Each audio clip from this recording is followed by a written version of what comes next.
नमस्कार दोस्तों, हमारे YouTube channel smart prep with me में एक बार फिर से आपका स्वागत है। मेरा नाम विनायक त्रिपाठी है।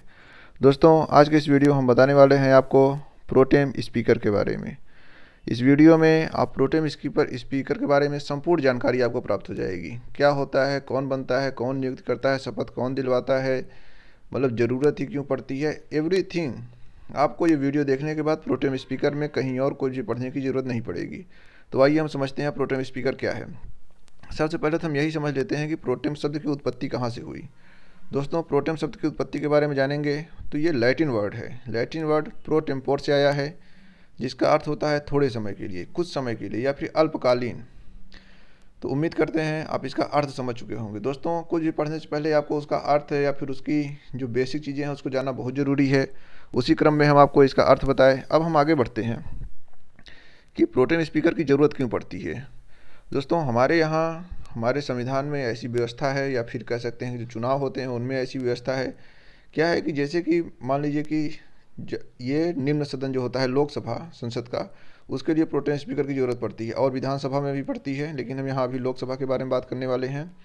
क्या होता है कि जब कोई सरकार बनती है, जैसे ही सरकार अपना कार्यकाल पूरा कर लेती है या फिर पूरा कर किसी भी तरह की बाधा आती है। और एक चीज़ आपको और हम बता दें कि जैसे मान लीजिए कि कार्यकाल 5 साल का पूरा हो गया, फिर जब चुनाव होता है तो चुनाव होने के बाद भी जो अध्यक्ष का पद है वो पद खत्म नहीं होता है जब तक कि लोकसभा की पहली बैठक नहीं हो जाती है।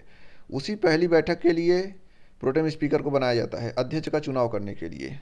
तो दोस्तों, क्या होता है कि ऐसा तो हो नहीं सकता कि कोई सदन बिना अध्यक्ष के चले, तो अध्यक्ष को तो चुनना ही पड़ेगा। अब जो पार्टी जैसे मान लीजिए कि हार गई है या फिर वो सत्ता पक्ष में है ही नहीं, तो उसको तो नई उसमें रख नहीं सकते हैं, तो इसके लिए चुनाव करना पड़ता है।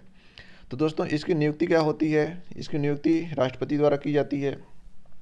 अब इसकी नियुक्ति का कैसे प्रावधान है? दोस्तों, इसकी नियुक्ति में जो वहाँ का सबसे वरिष्ठ सदस्य होगा, जो सदन का सबसे वरिष्ठ सदस्य होगा, उसको प्रोटेम स्पीकर के तौर पर नियुक्त किया जाता है। नॉर्मली क्या होता है कि प्रधानमंत्री की शपथ पहले ही हो जाती है, तो प्रधानमंत्री और मुख्यमंत्री की भी शपथ नॉर्मली हो जाती है पहले ही। तो ये लोग कुछ नाम सजेस्ट करते हैं कि इनमें से इनको प्रोटेम स्पीकर बना दिया जाए।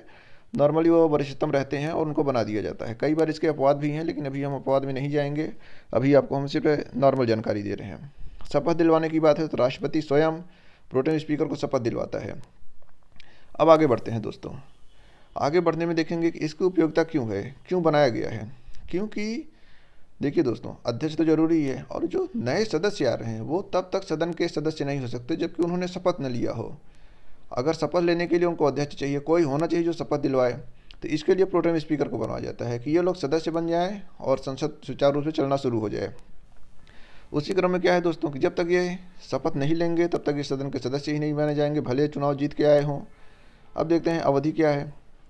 अवधि में जब तक सदन का अध्यक्ष चुनाव नहीं हो जाता तब तक ये अपने पद पर बने रहते हैं। जैसे ही चुनाव हो जाता है ऑटोमेटिक अपने आप इनका पद खत्म हो जाता है, कार्यकाल खत्म हो जाता है। अब देखते हैं दोस्तों, प्रकृति किस टाइप की है। प्रकृति अल्पकालीन है, अध्यक्ष के चुनाव के बाद अपने आप समाप्त हो जाती है। इनके अन्य काम क्या हैं? कभी कभी फ्लोर टेस्ट करवाना पड़ता है, तो वहाँ भी प्रोटेम स्पीकर की ज़रूरत पड़ती है। अब आगे थोड़ा देखते हैं शक्ति के बारे में। शक्ति में देखेंगे दोस्तों कि बॉम्बे हाई कोर्ट ने एक बार अपना निर्णय दिया कि 1994 में कि अधिकार एवं शक्तियाँ जो हैं, जैसे नॉर्मल स्पीकर होते हैं जब सदन चल रहा होता है, तो जो स्पीकर की शक्तियाँ होती हैं वही प्रोटेम स्पीकर की भी शक्तियाँ होंगी। हालांकि संविधान में इसके बारे में कोई अलग से लिखा नहीं गया है, लेकिन यहाँ पे हाई कोर्ट का निर्णय, और नॉर्मली ऐसा समझा भी जाता है कि जो जैसे ये होता है कि उपराष्ट्रपति जब राष्ट्रपति का काम करेंगे तो उनकी शक्तियाँ, कार्य और वेतन भत्ते ये सब राष्ट्रपति के मिलेंगे। तो ये सब समझी जाती हैं चीज़ें कि जो लोग उस पद पर काम करते हैं नॉर्मली उनको उसकी सारी सुविधाएँ, सारी सेवाएँ, सारी शक्तियाँ प्राप्त होती हैं। अब आगे बढ़ते हैं दोस्तों। आगे बढ़ने में हम देखेंगे, ये तो हम आपको बता दिए कि प्रधानमंत्री, देखिए कई बार आप देखे होंगे कि जब शपथ ग्रहण समारोह होता है तो कई बार शपथ में कुछ मंत्री शपथ लेते हैं, प्रधानमंत्री शपथ लेते हैं, मुख्यमंत्री शपथ लेते हैं। तो वो तो शपथ ग्रहण जैसे होता नहीं है कि बहुत बड़े जलसे होते हैं, बहुत बड़ा एक तरह से प्रोग्राम होता है, लाखों लोग इकट्ठा होते हैं। लेकिन कई बार सदन में भी शपथ लिए जाते हैं। अब बहुत सारे सदस्य जैसे 500 लोग चुन के आ गए हैं, तो 500 लोग उस शपथ ग्रहण में नहीं रहते हैं, उनको सदन में शपथ दिलवाया जाता है।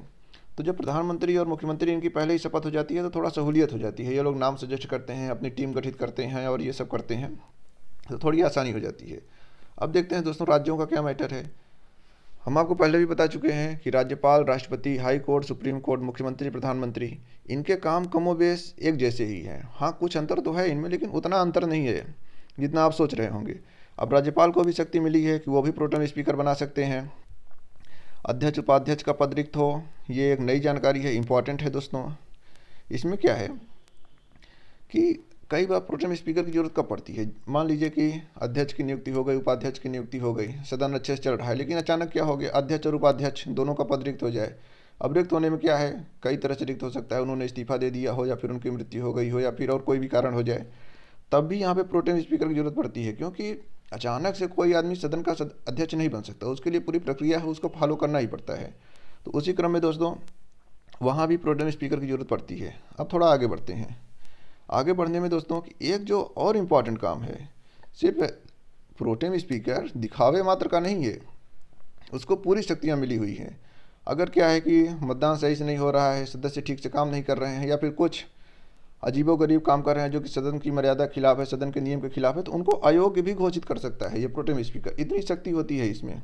इसके अलावा और एक शक्ति क्या है कि अगर मान लीजिए किसी मुद्दे पर मतदान हो रहा है, मतदान में मत बराबर हो गए हैं, तो वहाँ भी जो निर्णायक मत होता है वो भी प्रोटेम स्पीकर दे सकता है। तो इस तरह से आप देख सकते हैं कि प्रोटेम स्पीकर एक तरह से स्पीकर का ही काम कर रहा है। तो यहाँ ये बिल्कुल मत सोचिए कि प्रोटेम स्पीकर सिर्फ नाम मात्र का है, तो कोई शक्तियाँ नहीं मिली है, केवल अध्यक्ष का चुनाव करवाने के लिए बना है कि अध्यक्ष का चुनाव हुए बस तुरंत हट गए, ऐसा नहीं है। जब तक रहेगा तब तक पूरी शक्तियों का पालन करेगा। थोड़ा तकनीकी जानकारी में जाते हैं। हमारे संविधान में उपबंध कहाँ है इस चीज़ का, तो आर्टिकल 95(1) में राष्ट्रपति का ये लोकसभा के लिए, और आर्टिकल 180(1) में राज्यपाल का है विधानसभा के लिए। इसमें यह लिखा हुआ है कि राष्ट्रपति किसी को नियुक्त कर दें या फिर वो ये सदन की कार्यवाही चलाने के लिए, तो वो 95(1) के तहत होगा। तो इसी जगह पर प्रोटेम स्पीकर की भी नियुक्त होती है। ये होता है कि राष्ट्रपति किसी को नियुक्त कर दें, तो किसी में प्रोटेम स्पीकर का नाम आ जाता है। तो दोस्तों आप ये जानकारी है, आप इसको इंपॉर्टेंट याद करके रखिए। अभी कुछ हालिया निर्णय देखते हैं, क्या मैटर हुए थे दोस्तों। 2018 में कर्नाटक में एक मामला हुआ था। यहाँ पे देखा गया, अपवाद आ गया कि यहाँ वरिष्ठता का पालन ही नहीं किया गया। वरिष्ठता के पालन में क्या है कि अभी हम आपको जैसे बताए पीछे कि नॉर्मली वरिष्ठ जो होता है उसको नियुक्त कर दिया जाता है। मैटर क्या हो जाता है दोस्तों, जैसे कि लोकसभा हो गया या विधानसभा हो गया, तो इसमें क्या होता है कि जो पार्टी होती है, पार्टी के सदस्य होते हैं, जो पार्टी जीती रहती है, जो बहुमत में रहती है, जो जिसका गठबंधन बहुमत में रहता है, वो लोग चाहते हैं कि अध्यक्ष उन्हीं का रहे। क्योंकि सदन में अध्यक्ष का बहुत महत्वपूर्ण रोल है। इतना महत्वपूर्ण है कि वो पूरे सदन की कार्यवाही को बदल सकता है। भले सत्ता पक्ष में कोई हो, अगर उनके पक्ष का या फिर उनके ये मान लीजिए कि बातों पे नहीं चलने वाले या फिर उनके सामंजस्य नहीं है, तो सदन बहुत मुश्किल हो जाता है। जीती हुई पार्टी भी कुछ काम नहीं कर पाती है। तो इसलिए ऐसा प्रयास किया जाता है कि जो सदस्य हो वो नॉर्मली सत्ता पक्ष का ही हो। हालांकि ऐसा लिखा नहीं है, वरिष्ठ की बात की गई है, लेकिन वरिष्ठ में कई बार देखिए एक बार अपवाद आ गया इस तरह से। अब आगे देखते हैं। अभी लेटेस्ट केस था महाराष्ट्र में, सरकार के गिरने उठने का मैटर आ गया था, तो वहाँ भी फ्लोर टेस्ट करवाना पड़ा। यहाँ सुप्रीम कोर्ट का भी निर्णय बीच में आया, सुप्रीम कोर्ट ने टाइमलाइन दिया कितने में फ्लोर टेस्ट हो जाना चाहिए, तो वहाँ भी प्रोटेम स्पीकर की ज़रूरत पड़ी। तो आप देख सकते हैं कुछ ये सब एडिशनल जानकारी हैं, आपको याद रखनी चाहिए। अब यहाँ दोस्तों क्या है, एक और इन्फॉर्मेशन है। इसमें क्या है कि जो नवीन लोकसभा होती है, विधानसभा, उसकी जो प्रथम बैठक होती है उसका पीठासीन अधिकारी होता है। हम आपको पहले बताए, लेकिन आप इतना ध्यान शायद न दे पाएँ कि ये पहली बैठक के लिए बात हो रही है। हाँ, आप ये जान लीजिए कि पहली बैठक की बात हो रही है। प्रथम बैठक का पीठासीन अधिकारी प्रोटेम स्पीकर होता है। आपको एक लाइन में इस चीज़ को याद रखना है। आपको हम एक बार फिर से रिवाइज करवा देते हैं चीज़ों को कि प्रोटेम स्पीकर की ज़रूरत कब पड़ती है। जब नया चुनाव होता है, आम चुनाव होते हैं, तो वहाँ पे शपथ दिलवानी पड़ती है। उस समय कोई अध्यक्ष रहता नहीं है, तो राष्ट्रपति इनको प्रोटेम स्पीकर की शपथ दिलवाते हैं, फिर प्रोटेम स्पीकर अन्य सदस्यों को शपथ दिलवाते हैं, फिर सुचारू रूप से चल पाती है। तो उम्मीद करते हैं दोस्तों आपको ये जानकारी पूरी तरह से समझ में आई होगी।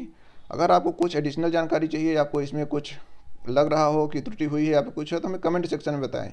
आपको जो जानकारी चाहिए होगी हम कमेंट सेक्शन में बताएंगे। हम आपको या तो वीडियो अपलोड करेंगे या फिर आपको कमेंट सेक्शन में ही उत्तर देंगे उसका। हम आपके लिए 24 आवर उपलब्ध हैं। दोस्तों इस वीडियो को अगर अच्छा लगा हो तो लाइक करें, हमारे चैनल को सब्सक्राइब करें, ज़्यादा से ज़्यादा घंटी के बटन को जरूर दबाएँ। धन्यवाद। जय हिंद।